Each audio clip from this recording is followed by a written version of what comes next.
Hello everyone, this is an emergency broadcast. If you're a speedrunner, and especially if you have runs on Twitch as VODs submitted to speedrun.com. Because Twitch will soon implement, starting on April 19th, that the amount of time you have VODs on your Twitch channel will be limited to 100 hours at most.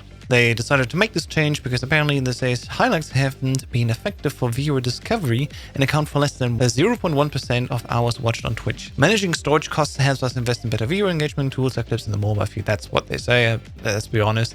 They don't make money off it, and that's why they don't want to use it anymore. And currently, starting today, they're rolling out new filters in the video producer, so you can sort your highlights by length, view count, and date, so you can decide more easily which ones you want to keep and which ones you want to delete, because you have to start deleting stuff soon. As you can see here, this is, for example, my own Twitch channel where I already did delete all my stuff. I was over 200 hours even here. I had to delete a bunch of runs from my speedrun history so far, which thankfully have already been also on YouTube as well. I just use Twitch basically as a second backup of videos just in case something happens with YouTube and, for example, copyright where videos would be deleted. But in this instance now, Twitch is the one that's the bad backup. So I just kept some old stuff here through nostalgia, like a crisis-free multiplayer live stream from 2013. Isn't that funny? But that's where you can see, if you go to video producer, video storage, how much you have left here. And as you can see, it's capped at 100 hours at most. So Twitch basically is dead for making your speedruns a viable ground to submit them to SRDC.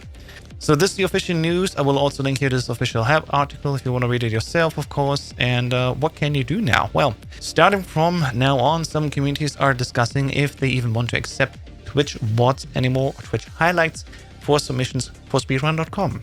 So as we can see here, reacting to the Twitch store changes, the Tomb Raider runner servers that already we will no longer accept videos hosted by Twitch for speedrun submissions. If you're submitting a new run, use an alternative site to host the video, such as YouTube, for example. And similar, for example, the medical speedrunners are also discussing if we should allow Twitch VODs going forward with the risk of these runs potentially being deleted later. There's a few things we can do. Let's do step one. What do you do if you have a run that's a Twitch VOD and you want to provide it over to YouTube, for example? Here's Matze007 here, who did this little script, which you can use with Python to download your Twitch VODs automatically, and then use the videos that you get downloaded and upload into YouTube, and then you can submit them again over to SRDC as new YouTube uploads instead of Twitch VODs. I'll provide, of course, this link in the description down below, and you can follow these steps yourself. There's also another alternative here. Here's a little script where you can get your Twitch highlight lister. It's another Python script, just for your own sake here. And that's how you can quite easily get at least the runs that are Twitch VODs and download them.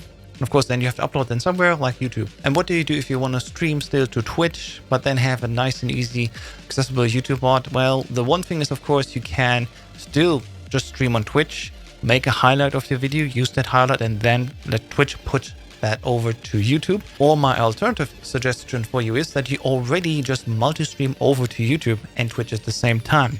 There are a bunch of services. A service that I currently use is Stream Elements, who made a great plugin for OBS, which allows me to multi-stream to multiple platforms, not just Twitch and YouTube, but also TikTok, for example, or just a regular RTMP. So for example, even on Instagram, I can multi-stream at the same time.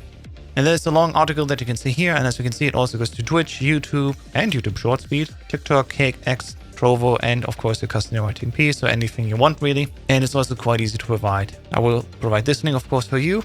And the alternative also, if you don't want to go over Stream Elements, you can also just download this little plugin here, Multiple RTMP Outputs plugin, which is, yes, from 2020, but it still works just fine in the recent OBS versions. It's basically like this, where you just have to input some stuff and you can use it here to also the same time stream to one service like Twitch, and as a backup with RTMP, for example, to YouTube. And if you are afraid, like, oh, but I'm having a contract with Twitch that I'm only allowed to stream to Twitch, well, my suggestion is, screw that. We're gonna still stream here, but in private mode. So you can set in YouTube Live, in case you didn't know, a stream also to just private. You can use then the RTMP info here to stream to this YouTube live stream. And then afterwards, you can use that VOD on YouTube directly as a submission for speedrun.com. You can, of course, also cut it down to only show the part that is actually your highlight, similar to Twitch highlights, but it's already on YouTube, and that makes it a little bit easier. So you don't need to actually make it on Twitch and then put that over to YouTube. You can instead directly stream to YouTube like this here. Of course, if your live stream goes longer than 12 hours, remember there's a cutoff point here. You cannot retrieve that live stream information anymore. You then have to locally record if your run is longer than 12 hours. But for most people, runs are usually shorter than 12 hours, and that's what I recommend. If you do a speedrun and if you don't want to multi-stream like publicly, for example, because you have an agreement with Twitch that you cannot stream at the same time to another platform, I don't think Twitch cares if you do a private stream such as here via the privacy settings. Again, just set it here to private, which no one can access, but you still automatically have an online backup of your runs. And that you can, again, use in your VODs to just trim down and then submit that YouTube video to your speedrun board. All these sources, of course, will also be linked down below. My recommendation would still be Stream Elements. I use it myself. It's quite easy to set up. And you just sign in basically with your YouTube account, and then you can set it as it is here. Basically, you call it whatever, like just Twitch copy or something. And then later you can, for example, just change the information in YouTube itself and then quickly submit that. But yeah, that's it, really. That's the end of Twitch being used for speedruns, at least from my side. I always used it as a second backup, but now it doesn't even make sense for that anymore. And currently I'm very afraid that going into the future, we're going to lose out a lot of history. Like today is February 20th, 2025, and a lot of people will start deleting their old runs and maybe don't even think about the consequence of just deleting their Twitch highlights in order to make the capita here, and they may actually delete some history, which is very sad, and I cannot save them all. But at least for most communities that I know, they are very much working together with runners, and if there's a runner not around anymore, they just download the VOD and then upload it to like a community channel, for example. And that's what I would definitely recommend to you as well, just to keep that history alive. You know, write down in the description of the YouTube video, for example, this one was originally done by XYZ on date, 1, 2, 3, and then keep that around, because the history of these speedruns needs to be preserved. And I have a feeling that this is really a doomsday for a lot of the speedrun history as it stands today. But yeah, with that, thank you everyone for watching. I hope you get some guidance out of that. For example, use the Matz's code, it's quite good. Helped in with a little bit of feedback to make it even more comprehensive, give more information here, and yeah, hopefully we won't lose too much of history.